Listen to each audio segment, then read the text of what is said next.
Chères citoyennes et chers citoyens du Gâtinais-Montargois, les 12 et 19 juin prochains, vous allez élire votre député pour 5 ans. Vous me connaissez comme ministre de l'Éducation nationale, de la jeunesse et des sports. J'ai longtemps été un professeur, mais j'ai aussi été un gestionnaire d'entités publiques et privées. Et aujourd'hui, je souhaite mettre mon expérience au service de ce territoire.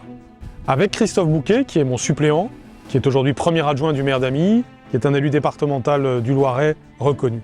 Ensemble, lui et moi, nous continuerons, comme pendant la campagne, à sillonner les villes et villages.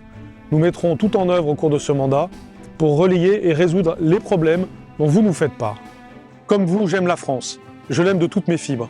Et j'ai envie, avec vous, de servir mon pays. De faire en sorte que ce territoire ici, si significatif des atouts et des problèmes que nous avons, aille dans un chemin de progrès.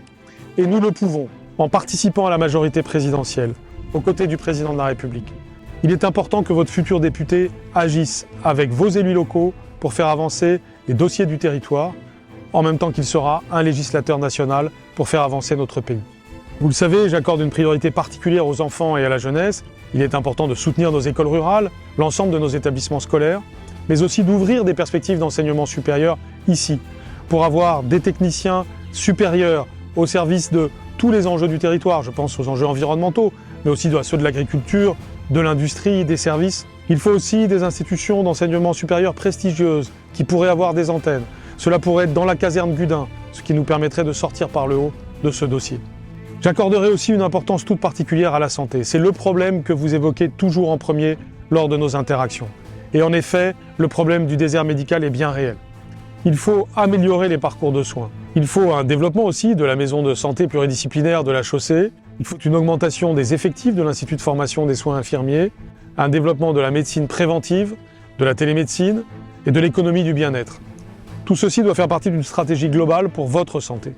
Des perspectives d'avenir sont ouvertes aujourd'hui avec la création du CHU d'Orléans qui va avoir un impact sur le Montargois avec le CHAM de Montargis qui aura plus de jeunes médecins dans le futur parmi ses stagiaires et donc parmi les futurs médecins du territoire. Une troisième priorité sera le soutien au développement économique.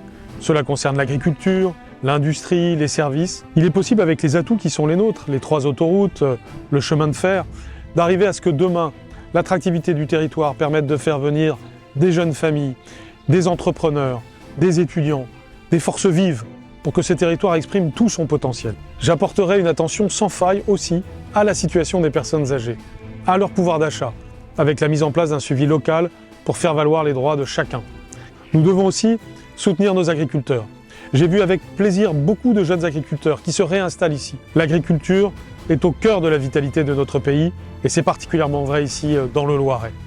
Au total, ce que je vous propose, c'est une vision optimiste, une vision constructive, mais aussi une vision réaliste et pragmatique de ce qui est possible demain.